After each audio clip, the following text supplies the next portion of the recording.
Okay, I've got a Weber Genesis grill here. This one's about 8 years old. And the igniter went last week. This is what I pulled out of the grill. And the original part number from Weber, you're looking at $40 for this. And that does not apparently include the cabling. That's even more money if you need that. But this, I'm pretty sure we don't need this because all three are dead in here. And so it's mostly just like the electronic ignition that's bad. So anyway, I went out on Amazon and there's a variety of different ones out there. So I found this one. It's the same size. It has the same color coding on the back as the Weber. Same type of connectors. This guy is $18 and it includes all this cabling. So I'm going to try this today to see if this works because that 18 is obviously better than 40. And the other thing I noticed is a lot of the people that were trying to fix this grill went through the trouble of replacing these actual igniters on each part of the flame. And the labor involved in changing these out means you got to take the whole grill apart. Everything's got to come apart. The knob's got to come off. This shield's got to come off. You got to take all kinds of stuff apart. I don't see the point of it because it's just this electronic piece that's dead. So I already took the grill partially apart because I needed to get this out so I could see what was in there. But it's simple. There's two screws, and I'm going to move the camera underneath and I'll show you where they are. You take two screws, you take them out, and then there's a metal plate over here that is underneath this grill. And you just slide this around a little bit and just work it out. And then the whole bottom of the grill is exposed so you can get to the electronic ignition. Okay, so this is the underside of the grill. You can see the two screws. There's one on this side and there's one on the other side of the grill. You take those two screws out, which are these guys here. They're Phillips head screws. They weren't hard to get out, so they weren't really torqued down too hard. And then that metal plate, you take that out. What I found is you have to push it slightly towards the back of the grill and then pull it down, and then it falls out. It's not that difficult to get this out. Then the actual igniter is held in with a plastic nut here on the top of the grill where the slot is. And if you'll notice, this is not a perfectly circle. There's a square section here. That's nice because that means it's keyed, so it can only go in one way, so you can't possibly install this wrong. So this plastic nut, you just loosen this up with your fingers. This was no big deal getting this off. And then the igniter just comes out the back. And then these four wires are plugs, and they're color-coded. So with the color coding, it's no big deal to take the new igniter, which I've got here, and then we're just going to match up the colors with the wires, and then we'll reinstall it. So here's the blue, for example. So we'll plug the blue in. We'll get the green. Plug the green. There's a black. And the only slight difference is my colored wire is yellow on the last one, and this is more like a yellow, like an orange on the back of the igniter, but it's not going to matter. Okay, so now we've got all four wires hooked up. We're going to unscrew the battery housing that came with this. This is the top lid that keeps the battery in.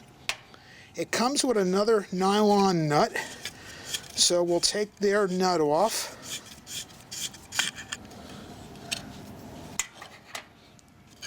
And I think the camera should be able to show it. You can see the flat spot on the nut.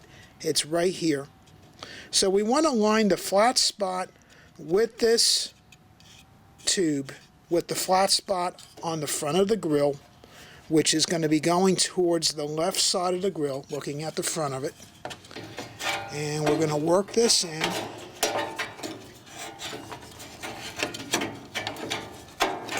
Let's see. Oh, now also take note of the wires. There is a clip back here.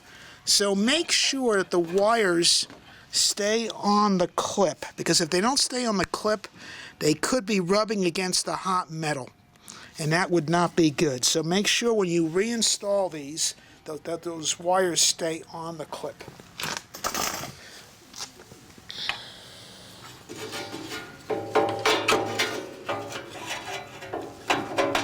Okay, so I've got the igniter in.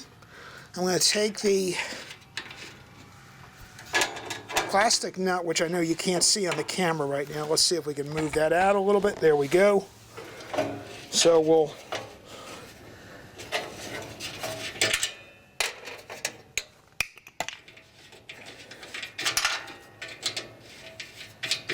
we'll screw that in.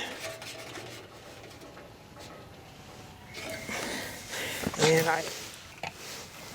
I've got the knob that it came with. I'm going to use the one that was included with the new igniter. The old one and the new one, oh, they're slightly different on the inside, but other than that, the outsides are identical. But the inside looks slightly different, but it shouldn't matter. We're going to use the one that came with the new igniter. We'll put the battery in. The battery, the negative of the battery is going to stay to the outside of the grill, so the positive goes inside the grill. So we'll put that in.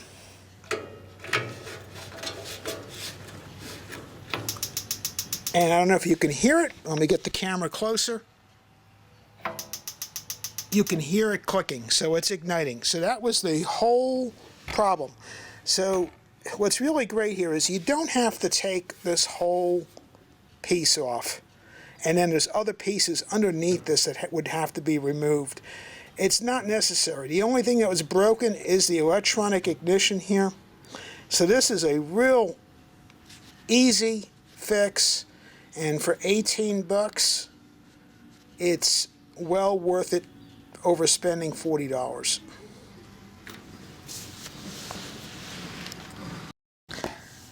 Okay, so putting the bottom shield back on, the one thing that's interesting is there's a top and a bottom to this.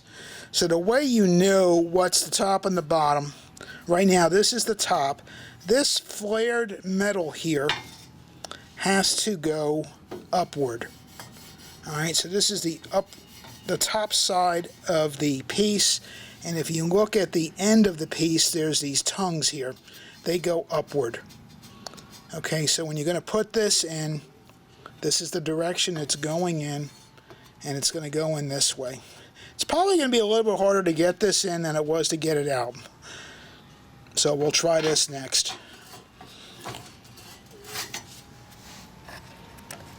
Okay, so to put this piece in, open both of the grill doors. Get them out of your way, because otherwise it's a little hard to get this piece back in. Take the tongue that goes upward, start with that side, the front of the grill, and then just push it up, and there you go, it's in. Now you just got to line the screw holes up so we can get those two screws back in, but this is not right now too hard. It'll be interesting to see how hard it'll be to find those screw holes and get them lined up.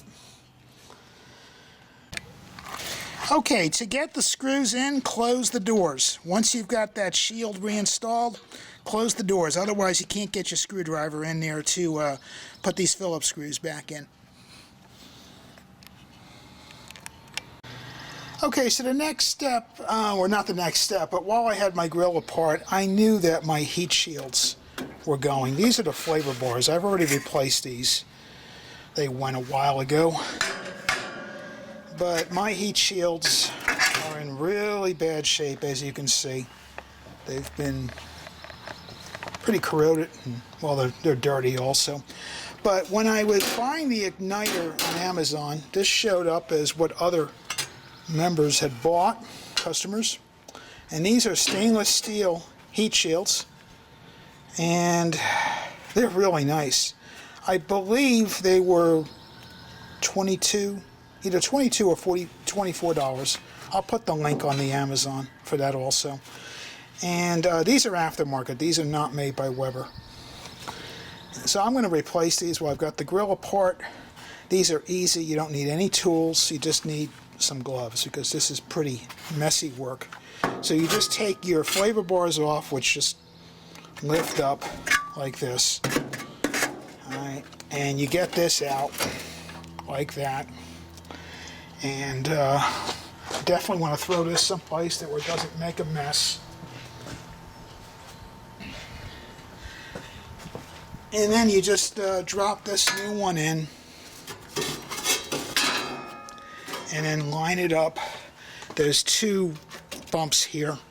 So you get the shield lined up with that.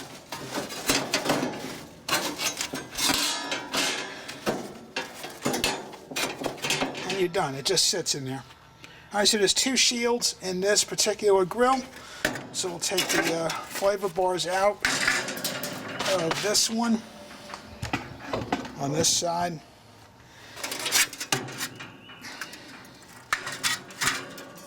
This heat shield is not as in bad a shape because I tend to cook more on the right side of the grill than the left side, but I'm going to replace both because this one's pretty rotten. And I have a feeling the stainless steel ones are going to hold up a lot better than what Weber included with this particular model.